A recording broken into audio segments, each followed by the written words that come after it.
traps ou board breakers? Quais usar? Quando usar? É importante usar? Não pode existir mais? O que é que vocês acham? Vamos discutir sobre elas agora, depois da vinheta.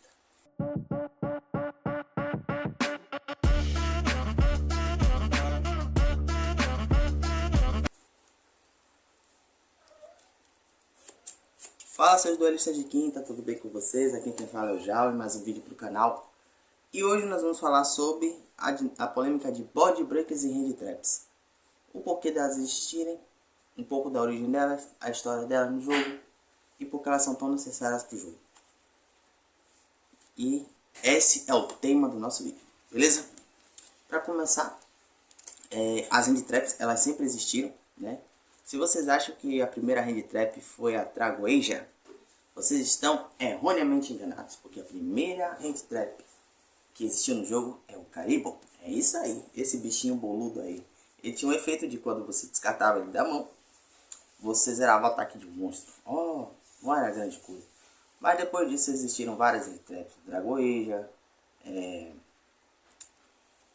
depois veio aquele soldadinho que quando o oponente bate, você desce ele do campo, da mão e bota um token.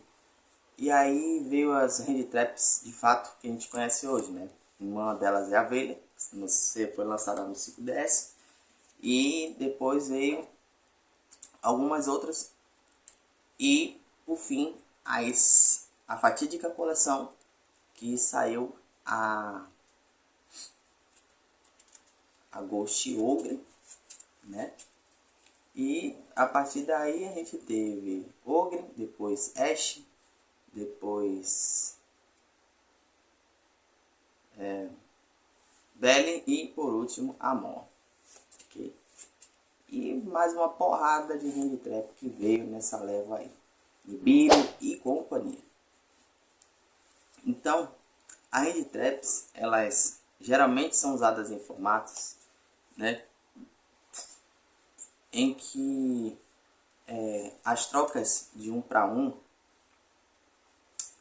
elas são interessantes. Você consegue parar as ações do seu adversário quando você usa duas cópias. Geralmente, em alguns decks, são duas a 3 hand traps é o suficiente para você parar as ações que seu oponente vai fazer. Porque a maioria utiliza jogadas de one card player. E aí a gente teve aquela conversa no último vídeo sobre conceito de vantagem, em que a troca de interações de 1 para 1, né?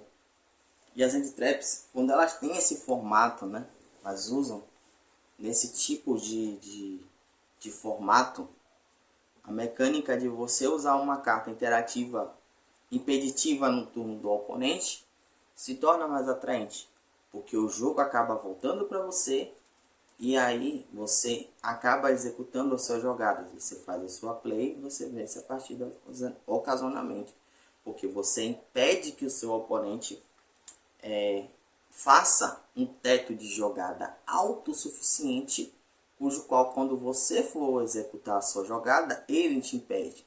Então as hand traps, elas acabam sendo usadas para que o seu oponente tenha um teto mais baixo em que você possa quebrar, ou que você acaba impedindo ele de jogar de um certo modo, certo? Enquanto o formato com board breakers, que são quebradoras de campo, de mesas, né? Por isso o termo board, que é mesa, né? E quebrar de breaker, que é, o nome já diz por si só, o termo em inglês, elas são usadas em formatos cujos os campos já estão estabelecidos. As board breakers, elas existem no jogo há muito mais, são mais conhecidas no jogo do que as hand traps, né? Aí a gente tem várias cartas como a Argeki, como a Dark Rolling, né?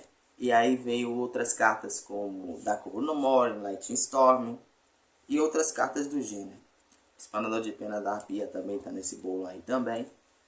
E são cartas que elas são comumente usadas quando o formato de hand trap ele não é muito favorável a você.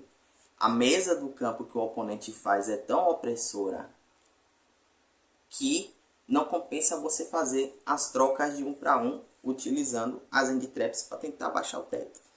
Porque o oponente acaba punindo você e o seu teto de jogada dele permanece inalterado. Então é muito mais fácil você gerar valor utilizando uma carta que quebra esse campo estabelecido do que você usar uma carta que vai tentar impedir ele de fazer alguma interação que baixe o teto, porque o teto dele não vai ser quebrado. Um bom exemplo disso é o formato atual que a gente está no momento que eu estou postando este vídeo, que é o formato de Snake Eye Friendsmith, que você acaba passando com uma mesa tão forte e ao mesmo tempo você tem interações que jogam em torno das hand traps, que não compensa você acabar usando esse tipo de abordagem para o jogo. Ah, mas quando já o que vai mudar você poder usar hand trap quando você está atualmente no formato de board break? Geralmente é quando sai cartas que favorecem o uso das hand traps no jogo, ou quando o que ocasionalmente acontece, sai gato daí, ocasionalmente acontece é quando sai uma banlist, que é o caso de provavelmente o que vai acontecer agora. No momento que eu estou gravando esse vídeo, ela não saiu, né? Que é o momento em que uma blista acaba ocasionalmente acontecendo. Então, a gente entendendo quando deve usar, quando o formato de hand trap ela é válido você usar abordagem de hand trap, e quando o formato é válido você usar com abordagem de board breaker, quando você entende as nuances desses formatos e quais hand traps, quais board breakers são usadas, você acaba buildando o seu deck para poder você jogar muito melhor para cima do que você sabe que está em vigor no meta. Você entender isso é importante, porque tem algumas hand traps que elas são melhores no formato e tem board breakers que são melhores no formato. Então tudo é como eu falei, não é todas as hand traps que vão ser boas para aquele formato, e não são todos os board breakers que vão ser boas para aquele formato. Então é relativo você conhecer cada uma delas e você entender quais delas são jogadas e se seu deck que você escolheu para pilotar, elas são frágeis ou não para aquelas cartas. E aí você começa a montar algo que contorne essas cartas, certo? Então, conhecer como o formato está se comportando é importante para que você possa escolher uma melhor abordagem para você montar o seu baralho. E até para você entender de conhecimento quais cartas tem para você ter as informações e você usar essas informações a seu favor durante os torneios. Então é isso, gente. Eu espero que vocês tenham gostado do vídeo. Se você gostou, deixa seu like, compartilhe aí. Um forte abraço e valeu! Bye, bye!